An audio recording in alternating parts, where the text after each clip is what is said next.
조희대 대법원장이나 지기현 대법관이나 모두 헌법 65조 1항에 직무집행간에 헌법과 법률을 위반하면 탄핵의 대상입니다. 그 탄핵 사유의 합리적 의심에 대해서 이야기하겠습니다. 먼저 조희대 대법원장입니다. 이번 전원합의체 판결 2025도 4697 이 전원합의체 판결의 재판 과정에서의 헌법과 법률 위반을 이야기하는 겁니다.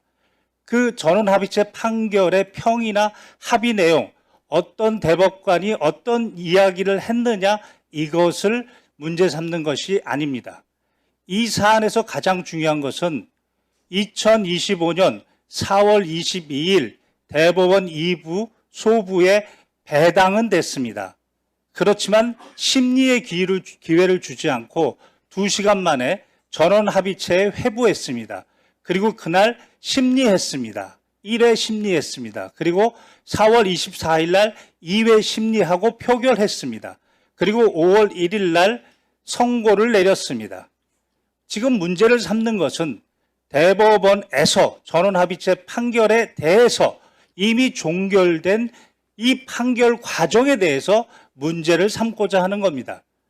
박범계 의원께서 공개한 것처럼 그리고 대법원 인터넷에 공개된 것처럼 문제가 되는 것은 바로 2025년 4월 22일 이전의 행적입니다. 즉 2025년 3월 31일 날 조희대 대법원장은 이 사건을 배당 전에 다른 사건 재판부를 지정했습니다.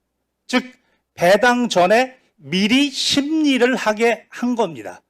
그리고 4월 22일 2부에 배당하기 전에 미리 전원합의체 심리 지정을 직권으로 했습니다. 이 두 부분에 대한 문제점을 말씀드리겠습니다. 먼저 대법원 2부에는 4월 22일 오전에 배당이 됐습니다. 배당이 되면 헌법 102조 1항에 따라 소부를 둘 수 있고 법원 조직법 7조 1항에는 3분의 2 이상의 대법관의 전원 합의체로 합니다. 그러나 단서에 3명 이상이 소부에 배당이 되면 먼저 심리한다고 했습니다. 먼저 심리한다는 것이 원칙입니다.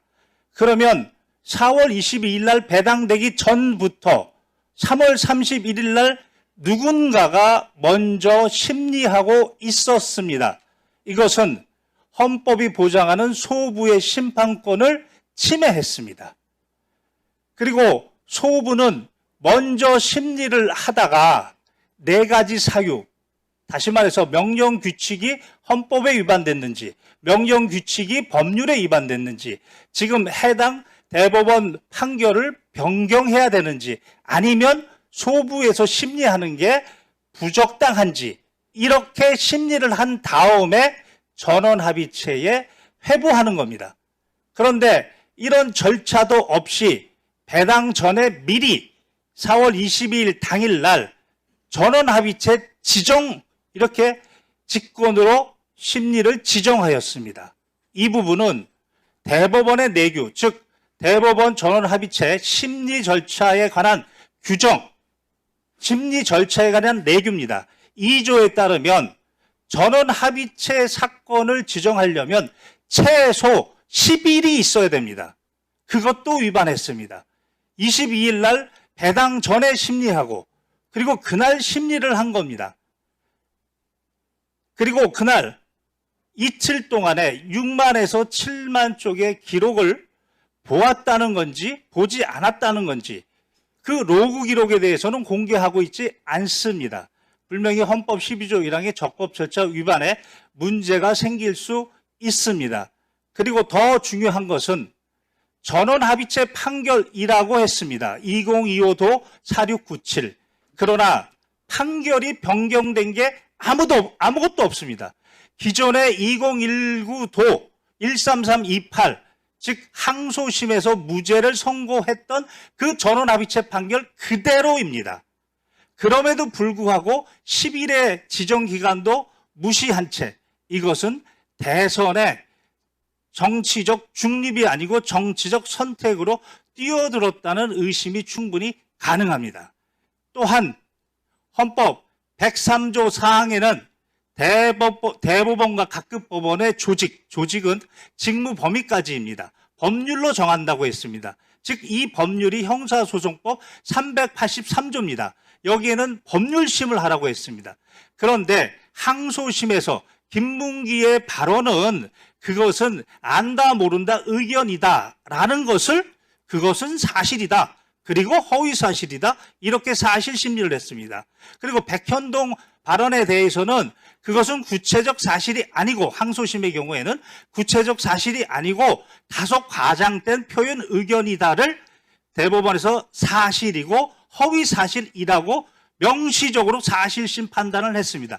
이것은 383조 4호에 사형, 무기 10년 이상의 선고가 아니면 절대로 사실심 심리를 할 수 없습니다. 이와 같이 구체적으로 조희대 대법원은 헌법과 법률의 위반의 사항이 구체적 사항이 있습니다. 그렇다면 헌법 61조 1항에 따라 국회는 국정감사나 조사를 할 수 있고 그때 증인으로 부를 수 있습니다. 그래서 그것을 국회법 129조 1항에서 국정감사에 대해서 증인 요구할 수 있는 것이고 그리고 오늘은 121조 5항에 따라 그 특정 사항에 대해서 증인 요구를 한 겁니다. 이렇게 되면 증감법 2조에 따라 출석 의무가 생기고 그래서 5조의 2에 따라 불출석 사유 즉 법률에서 면제가 된다거나 또는 천재지변 또는 출석할 수 없는 객관적 불출석 사유를 이야기해야 됩니다. 이와 같이 불출석 의견은 여기에 출석해서 이야기하면 되는 겁니다.